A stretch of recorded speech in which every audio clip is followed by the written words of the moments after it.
Okay. So, Karen, I just want you to be able to relax and be in the moment. Just breathe in that white light. Don't worry about yesterday or this morning or later tonight, tomorrow. Just allow yourself to be very present, connecting heart to heart and soul to soul with me as we invite your spirit friends, your spirit loved ones, guides, and angels in to offer the most loving message possible. Wow. Okay. So what I've done for you is I've gone ahead and I've pulled a medicine card for you. And the medicine card basically is a spirit animal, a spirit energy that's around you to give you some insight or some thoughts to think about. But what I pulled for you was the spider. And the spider is that feminine energy. It's allowing yourself to be creative. It's allowing yourself to check in on your web.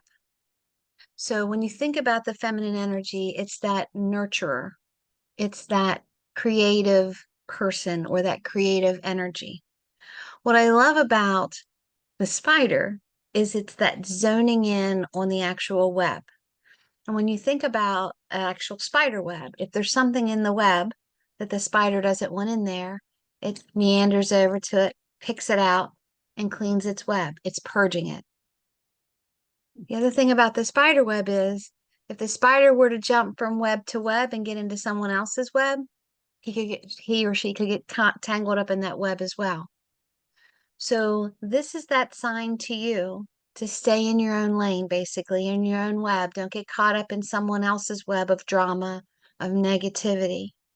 If there's something in your web that doesn't need to be there, clearing it out and purging it, but allowing yourself to still, nurture and take care of yourself. The number 8 is very synonymous with the spider. They have 8 legs. The body is the shape of an 8. A woman's figure looks like an hourglass. So it's really honing in on the feminine part of yourself. And I know for Leos that can be difficult sometimes, but it is just nurturing yourself and creating a space, a sacred space, a creative space where you can just allow yourself to zone in on yourself, clean what needs to be cleaned, and create this expanding environment. Does that make sense to you? 100%. Perfect. 100%. Okay. All right. And then Eight's these are my your favorite number. 8's your favorite number? Mm-hmm. Well, in numerology, what is that? That's the beginning of new things, I believe is how that is. Yes. Okay. So I pulled past, present, future, your path, and your challenge. And I'll show you the cards and explain them as I go. And I'm also going to read them in reverse also. Interesting. Um, because a lot of times when you read them in reverse, then you can see kind of the pathway where it's leading and why you need to go this way. So in the past, it's showing new beginnings. And we were just talking about 8 new beginnings. So when it shows in your past, it represents you having started over and over and over again many times, recycling, renewing, like expanding on things. When it's showing in the past now, it feels like you've come to that point where instead of new beginnings, it's more of expanding on what you've already started. Does that make sense to you? Yeah. It feels like there's new adventures, but it all encompasses the same general philosophy of where you're at right now. New insights So to old issues. exactly, exactly. So it's not rehashing those old issues. It's saying, here's what I've learned. Here's what I can expand upon. Here's what I can teach others from my experiences instead of being stuck in that. Does Mm-hmm. that resonate? Beautiful. The present is showing me that you have walked into balance and it's given you a whole new freedom. So it just feels like you were on a tightrope for a little while, kind of swaying back and forth, whether not knowing exactly what direction to go in, but it feels like you found that balance with that. And it's given you a new sense of freedom. And when that sense of freedom, it almost feels like you're no longer held captive to what others feel for you or think that you should be doing. You know how when you talk to someone and you're like, "Oh, I want to do this, this, and this," and they're like, "Oh man, you're crazy. Nobody's doing that." But you're not worried about what others are saying anymore because thank you, you feel that passion so deep within you that you're like, "I don't care what anybody says. This is the direction I'm going into." Mm. The future is bringing in new friendships as well as maybe backing away from some friendships. But it feels like the friendships that are coming in are going to be more of a networking, whether it's more of a circle or more of a tribe. But it just feels like people are coming in and people are falling off. But it doesn't feel as if necessarily those that are falling off won't circle back around. It just feels like there's a new vibration in what that's funny. There's a new vibration in what you look for in a friend. Okay. The path to that is from healing and seeing the miracles that are around you. So healing in itself, as you know, are miracles, but it is claiming those miracles. It is remembering those miracles. So when you have a downtime of, ooh, why, you can go, wait a minute. I remember I just did this the other day. I remember how I was blessed with this. So again, it's going back to that, not rehashing all the new beginnings, but it's saying where we've been and how I've healed through it. Your challenge is knowing that you're supported. Your guides, your angels, your loved ones on the other side are supporting you.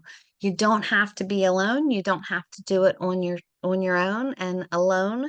Know that your guides are sending people in your path to help. You just have to be open to allowing that to happen.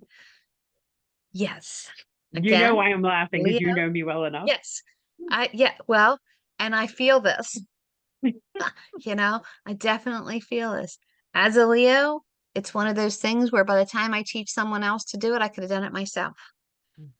But we can't do it all ourselves all the time. All right. So allow the universe to support you. That actually will offer healing for you because then you won't be so overwhelmed with everything that you have to do and think nobody understands, nobody wants to help me, nobody wants to do. They don't understand or they don't help because you won't let them. So it Yeah. allows you to heal from having to control all the situations, which shows miracles because now you you have time to see other things because your mind's not so clouded with all the to-dos. That will also bring in new friendships, not only with connecting with others, but even a friendship with yourself. I'm able to relax a little bit more, which is a new type of freedom. Okay. Which allows you to have balance because balance is your new beginning. Make sense? So what I'm Hmm. just seeing here is you kind of have to get out of your own way. Um, you've been doing it so long by yourself and it's your baby type of thing, but now it's time to allow others to come in and help expand that. Does that make sense to you? Yeah. It's funny because it's like, okay, is this reading for Karen or is this for Stacy? Because I feel that so It's deeply. the two Leos. Mm. Yeah, yeah. Interesting. Okay. So, yeah, it's funny that you said the eighth was your favorite number and today is 9-9. So I just feel like there's a lot of synchronicities that are showing up for you today. And I feel like that's kind of that door opening to balance. No more tightrope type of thing. Okay. Hmm. Hmm. Um, So when I'm connecting to the spirit friends that are around and your loved ones, I definitely feel like there's a man that's pulling forward, but I also feel like there's a woman that is with him. Um, and the woman feels as if she is like, I feel like she's got a basket full of flowers for some reason, and she's just kind of like laying the flowers out.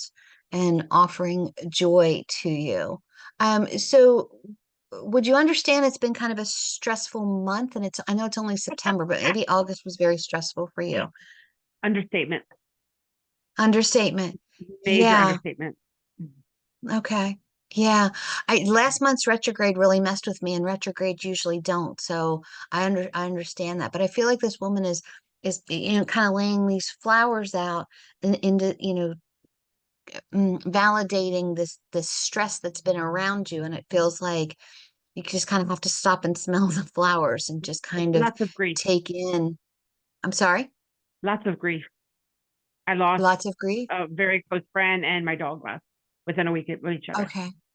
Okay. I know about your pop and so very close friend. Was this friend a woman? Yes. Okay. So there's the chills. Um, so my guess would be that this is her that is coming in.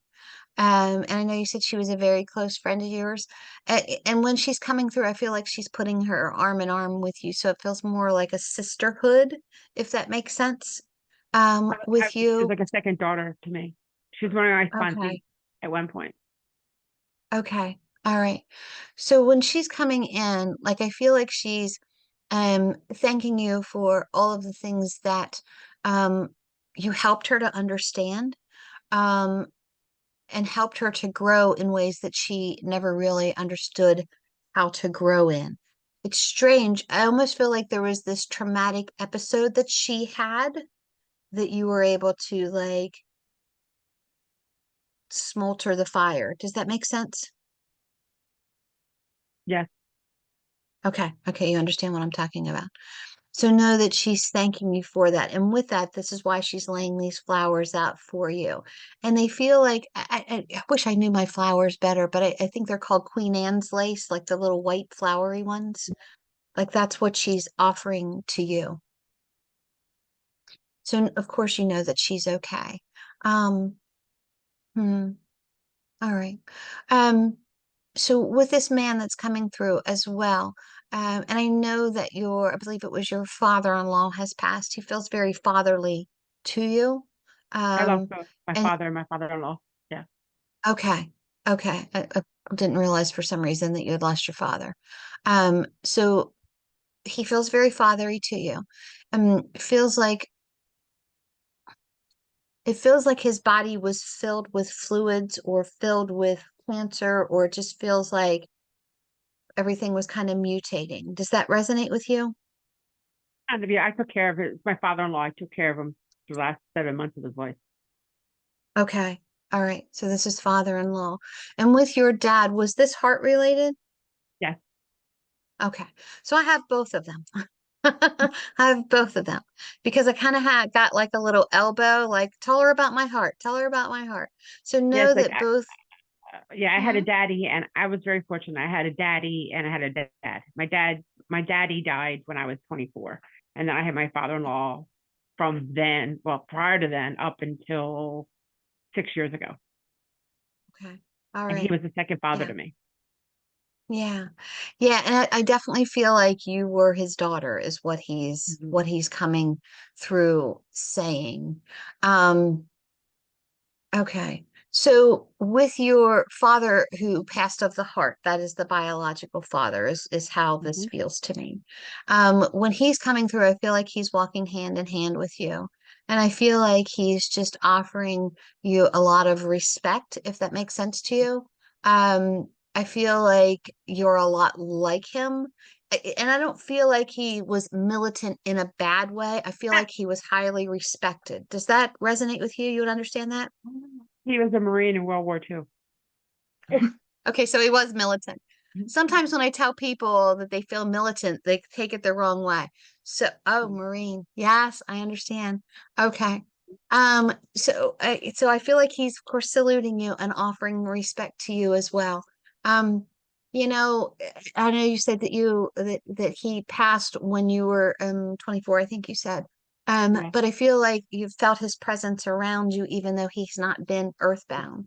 I just got goosebumps. Yes, Where all he's the time. coming from is he's saying to me that we have more of a closeness now that I have passed. than we did when I was on Earth. And I feel like he sees things in a different light, which offers that connection better to you. Does that, you understand that? Okay. Yeah. Okay. Interesting. Interesting. Um, yeah, I feel like he never lost hope, if that makes sense to you. I feel like he was always that person that would say, you know what, we'll figure it out. And he's saying that he's kind of given that attitude to you when someone comes to you with a problem. You know what, we'll figure it out. Hmm. We're not going to lose hope. Okay. All right. Hmm. Hmm. Um, your father-in-law has a different type of personality. I guess that would be a way to say it. Um, he seems very silly, I guess is a way to say it. Hmm. Not that you're, it just feels like your biological father was just more structured and respected. Not that he couldn't have a silly side, but it feels like your father-in-law had more of a silly, relaxed persona about him. My dad was more Um, reserved. yes. Okay, good way to say it. Yes. So know that your father-in-law is letting you know that your dog is with him. I feel like there was a special connection with your pup and with him when he was here. Um, Almost like your dog knew that something was going on with your father-in-law and kind of let you know. Does that make sense?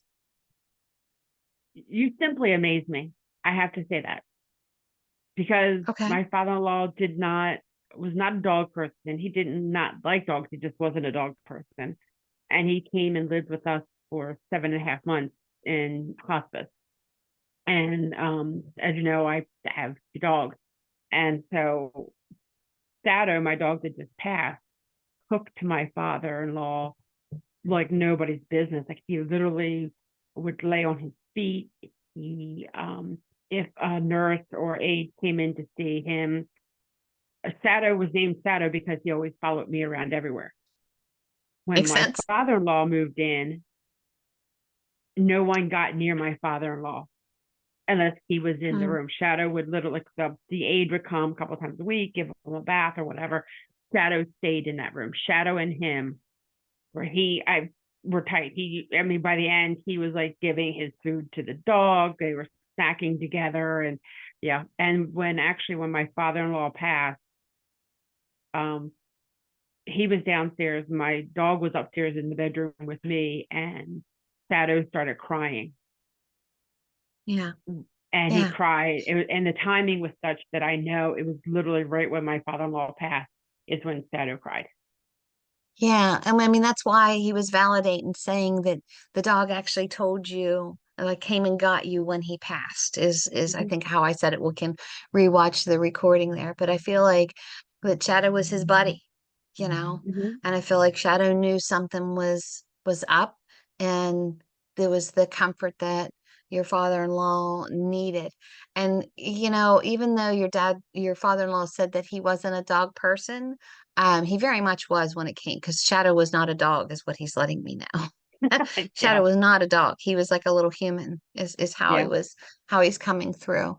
Um, and did Shadow used to have like a red collar? Like I feel like there's this bright, either red or this bright blue collar. His So I collar feel was like red. there's okay. So know that it feels like he's holding, and it feels like it's a bigger dog. But it feels like Yeah. he's holding this dog with this red collar. Yes. Um, Shadow was and 65 pounds. okay. Well, not in spirit. Your father-in-law was kind of holding him and nurturing him and taking care of him. So know that when Shadow passed, he ran into the arms of your father-in-law. I love that he's bringing that up. That is so beautiful. Um, hmm, yeah, hmm,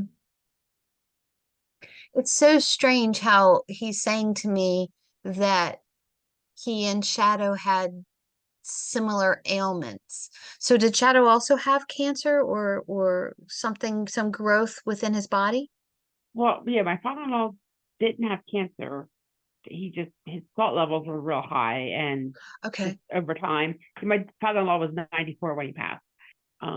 Sato, we knew he had cancer in some way, and Sato went very suddenly. He was perfectly fine 1 minute, and then the next minute his thigh was swollen. Yeah. Sure Oh, if that was an abscess or cancer. This was a Tuesday. He had just had an X-ray Thursday prior, and everything looked fine. So mhm, something erupted, or whatever mhm. word you want to use. They weren't sure whether it was cancer that grew really fast, because we did know he had that, or some type of abscess. And we never had it Yeah. biopsy because it didn't matter at that point.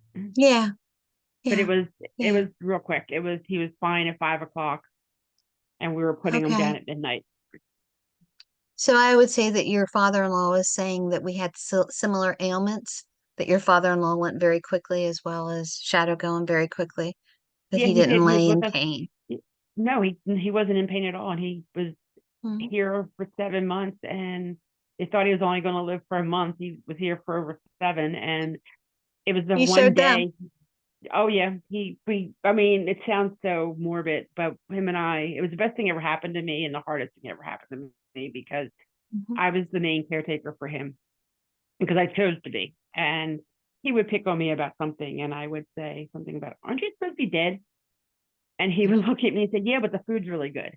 And, and I Yeah. got that father figure, unconditional love from him that I did not get from my dad, because I was so young when my father passed. Sure. And Sure. so, Sure. yeah, but he was great up until, like, he just kind of went into like a coma type thing for about a day, and then he passed. No pain. Yeah. He went peacefully. Mm. It was No, basically it was they his they time. paced the same, and they passed the Yeah. same in the same type of way. Shadow was not in any pain. Yeah. Yeah, he's like showing me like pulling on a lawnmower that there just wasn't any more pulls left is how he's saying it. Yeah, that You makes know, sense. there's Hmm. nothing left in his motor to pull anymore. And I feel like he Hmm. wants to thank you for, taking such good care of him and joking around with him. When people get older and we know that they're going to leave us soon, we get in denial and we don't want to talk about it. He wanted to talk about it, and you were able to Hmm. kind of ease his mind because you enabled him to do that. And I feel like that was one of the greatest gifts that you could have given to him. He's funny because he's saying, I guess this is your husband's father. Correct. He's saying, my son would get jealous because, Karen and I would spend more time together than she spent with her husband. That Pretty type of much. thing Yeah. that, we Right. were always together. But it was a blessing for his son as well to see his dad in a different light, is what he's letting me know. So he wants to thank you for facilitating that for him. It feels like today is a very special date, or there's a special date that's coming up, You kill me. that he just kind of wants to star. I'm sorry. You kill me. Today's my daughter's birthday, Today's your daughter's birthday. Okay. So he's and putting a shining star there. her birthday is 9/9/99. Ooh, Mm-hmm. that's awesome. That's Yeah. awesome. That's numerology at its finest. Oh yeah. That's beautiful. That's beautiful. Well, Karen, is there anything that I haven't answered for you or that you were wondering about um, during this? No, I was very curious to see if Sato would come forward, because I know, I don't know how much animal mediumship you do. I know some people specialize in that or whatever. And quite honestly, I'm not sure how much I believe in that part of it. But I was wondering if Shadow would come through, or Jackie or whatever, and they did. And Mhm. my father-in-law comes through every time you do this for me. He's always Yeah. like right there and with the same type of message. And literally, my sister-in-law and I yesterday were talking about Shadow and my father-in-law, and how the relationship the two of them had. We literally were having almost the same conversation. How the first time when he came, Saturn jumped up on the bed with his front paws, and Mhm. my sister-in-law was like, "Oh my God, this is not going to work. It's going to be horrible," because your dad was not a dog person. Those two are best friends by the time. It didn't take very long for the Mhm. two of them to be best friends. So that's nice to know that dad was there to grab him. I did read Oh, them. that's beautiful. Well, I'm so glad you So, allowed me to record this so that I can share it with anyone, on our social and website if they're curious to see what a reading is like. So I appreciate you so much for allowing me to record this and share it with the community. oh, I But appreciate you so much. I recommend you to everybody. oh, thank you so much. Well, just hold on with me for 1 second and I will